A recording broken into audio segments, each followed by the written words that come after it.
Let's start from the beginning, man. How did HBC come into existence? How did y'all get the name? In a basement in Montgomery County. Erdenheim.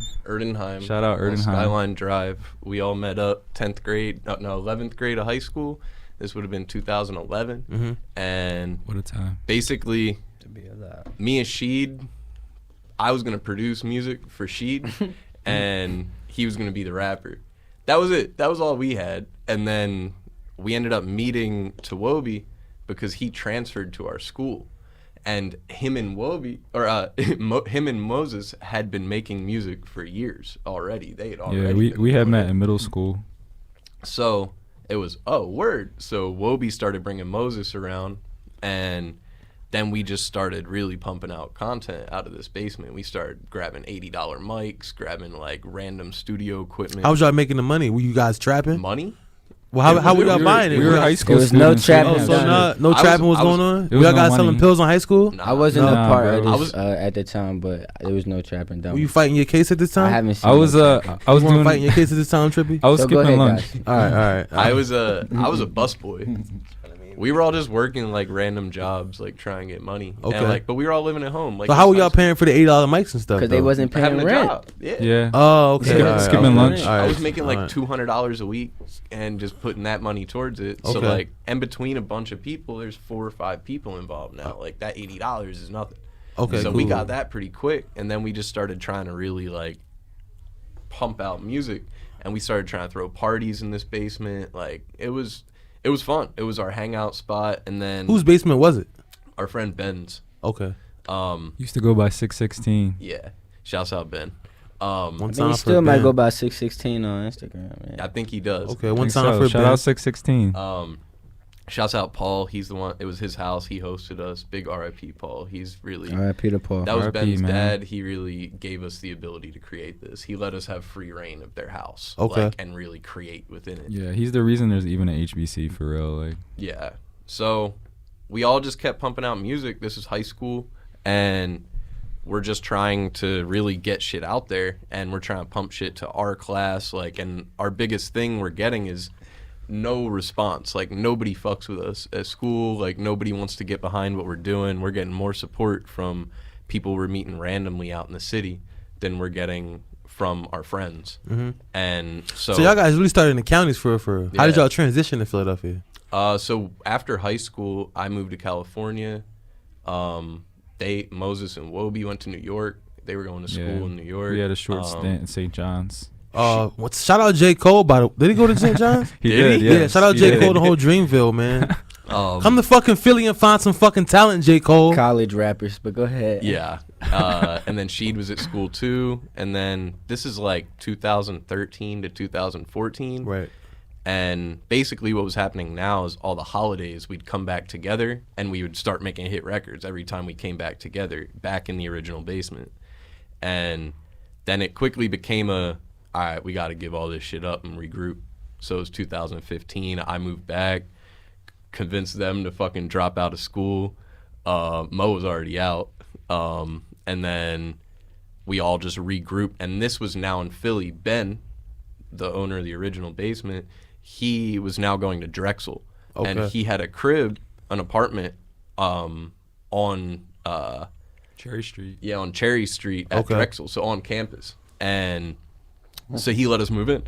And it was right back. It was still the same equipment that we had bought before. Yeah, bro. We were packed out in a 1-bedroom apartment on Drexel campus, just cranking out. It was a 2-bedroom. All of y'all? There was a second Trippy, bedroom. did you come? There was a second yet? bedroom. That was my room. Oh, yeah. I This is forgot where about the second Trippy bedroom. started coming around. This is where Trippy comes At this into place, the mix. yeah, this place. This is and they was 2015. stacked on each other, my nigga. like he said, he said it was a 1-bedroom because it felt like a 1-bedroom. It might as well have been a 1-bedroom. Bro, we were sleeping on floors, sleeping in hallways, wherever you could find a place And I to started go. sleeping on the floor with these niggas. Bro, the it was night, like that for a few years. Yo, my first interaction, because so like I met She, but like we got cool before it was ever like me being in the basement or anything. But like my first I met these guys at Juicy J concert. Like I met Riley, I met Gomez. Facts. Like She introduced, because I was only cool with She. Like I had moved to Jersey from Philly, and She got cool with my group of friends that I was cool with in Philly. So when I came back, me and him hit. We was making music. I was kind of falling out of it. But then when I met these guys at Drexel, like I met Woby and Moses. I think Moses might have been at Juicy J though. But I paid Moses for my first session. Like I paid him to engineer like a 2 or 3 hour I'm pretty sure session. you paid for a few sessions. Possibly, Like, yeah. I think I did. Like I was coming through a lot. How we met Trippy was he was an artist that was trying to work and he needed a studio. Yeah. And we were trying to make money off the fact that we had a home studio, so we were charging him by the hour to record. And I think it was like 20 an hour. And they were like, he was helping me make beats and shit. Like he would make beats in the session and shit. So I didn't have no problem with it. Like I fucked with how they was moving and I fucked with the sound. Like I was a fan of She's music too. Like, so that was a big thing. Okay. All right. So now we in the house. Now we in the This is one bedroom like apartment. 2015 into 2016. 2015. Yeah, so in this West is- Philly at Drexel. This So is is just it- the inklings of us Eventually beginning they bring what we me have in now. officially. Me and Brandon Clark, I think around the same The day same we day. announced it. Yeah. that, Okay. Me and Brandon Clark were both new members of HBC. So is the basement now like fully like is this like the basement that's here now or Yes. is there still some other members that had to join? Yeah, there's more people that joined like It takes along a the way village. for sure. There's people that left along the way too, but this is where like the backbone really came into play Okay. of who was serious, who was really taking everything, and who was gonna be around. The core members, the founders. Okay.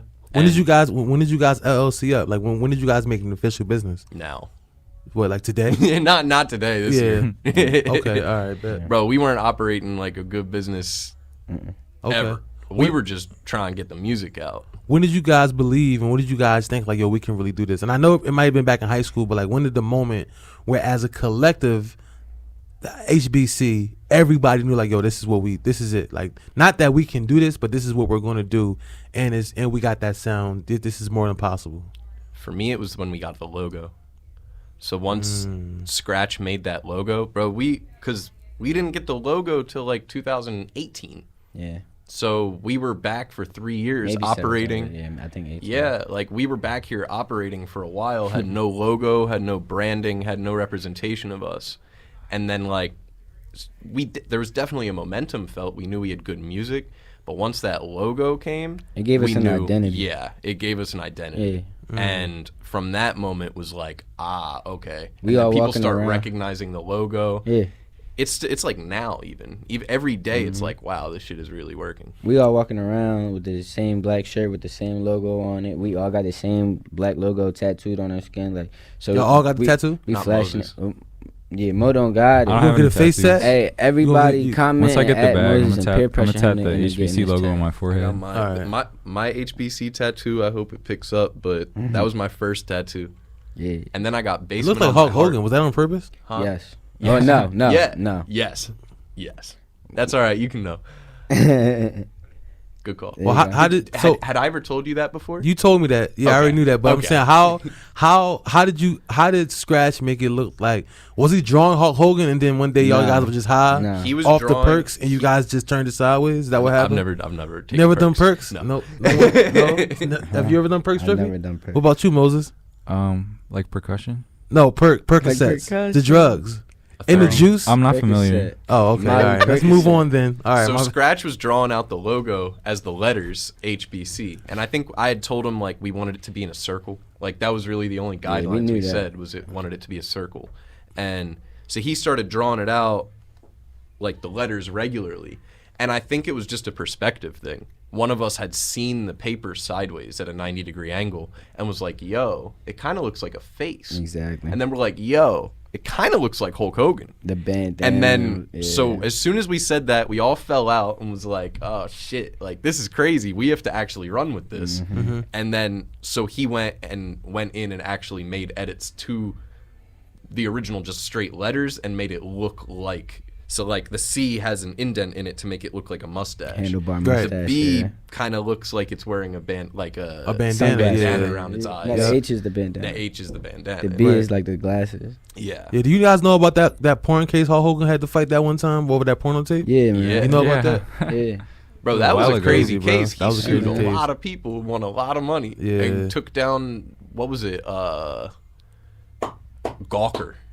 Yeah, it was that called porno Gawker. site. Yeah. He took down a human. No, it wasn't a Gawker porn, is bro. wild. It was a blog. They It was sued- a yeah, blog. they had a lawsuit popping. It was yeah. a blog, Yeah. or like they were like a news source. Holy shit. You And made he Gawker went- go away? Yeah. Yeah. Wow. So- Hulk Hogan, one time for Hulk Hogan, man, controlling the porn industry like that. Wow. Clap, but he also said some racist things, so I'm gonna retract. So did my Kramer comment. from He sure and nobody said anything about that. They 'Cause it- sure cause- no, they cause- said some things about that. No, they did. They canceled Kramer, but it was in a joke context, so it's a little different. I mean, it's still no excuse. Like, fuck that. But it's different. Hulk Hogan was just like, nigga. Like, he was just saying it, you know? Yeah. It was like, Kramer was trying to make a joke. Right? Yeah. Had people laughed, we would have been cool Yeah, with it. Like, he was he's a Louis comedian. CK. Hulk Hogan's not a comedian. Hulk He's Hogan not is a fucking legitimate actor. comedian. Yeah, so it's why different. are you saying yeah. nigga? Then Yeah. Now, all them times you were saying brother. You was really probably saying nigga. Yeah. Yeah, it's all good, man. It's But all right. anyway, all right. So we got the tattoo. So now we in 2015. Everybody's coming together. Trippy B. Clark in there now. All right. So what's next? What's next from there? So Because then, just giving y'all some context on World Famous Radio. I really want to allow the artists to really tell their story. So I'm not really here to ask too many questions. I'm really just giving y'all the opportunity to just tell your whole story up until where we are today, even about the perks and the drugs, whatever y'all want to talk about. You know, the cases. Word. You know what I mean? So Mos, don't you got an open case right now? They're trying to close it. Okay, It's all right. not But really your lawyer, working. your lawyer said you can't talk about that. Talk about what? Your open case right now with Talk the gun. about what? What Big open Dan? case? With Dan, the open what you case talking that about? Moses, I heard from the Let's- streets that Moses has an open case with a Glock 45. I heard it's closed now. I ain't hear that. I ain't never heard nothing like that. And Big Dan, I think you should stop hearing stuff. Okay, all right. My bad, Trippy. All right. so all right, where are we at? 2015, 2016. I know personally, I'm fucking with a lot of hallucinogenics at this point. I'm Okay. tripping my balls off all the time, every weekend, a lot, and really I'm really in my videographer bag at this point. Yeah. I'm going to all the scene events. I'm going everywhere pretending to be Yo, a photographer. We was outside. Bro, we was real outside quick. for real. I know how that feeling because We was what year? What outside. year was this? Y'all saying that y'all was outside heavy? 2016, 2015. 2016. So I was in a relationship around that time. 15, 16, So I wasn't 17, outside we like was that. Still. But We bro, was it's outside. Till now. it's exhausting when you trying to grind in the scene, bro. Yeah. Going to Yeah. every event and trying to Yeah. really network, yo, it Yeah. can really be exhausting, bro. Especially with when you try to turn up and all that shit, bro. It's really exhausting, bro. Last We 5 took- years. we had, Riley took a meeting with Rec early, and like they were just talking about the members that they knew offhand, and they knew Moses, of course, because he had a mega hit that's still blowing up. And then they said they knew me, but they didn't even know that I made music. I was just at events turned. Every event you seen, I was lit. I was either jumping on something. I was raging, and like they saw the energy. Right. Like they just knew, I was affiliated because I'm always walking around with these guys. Okay. But they didn't even know I made music at first. But like you said, it's that grind, like making sure you touching the streets, making sure that people see you.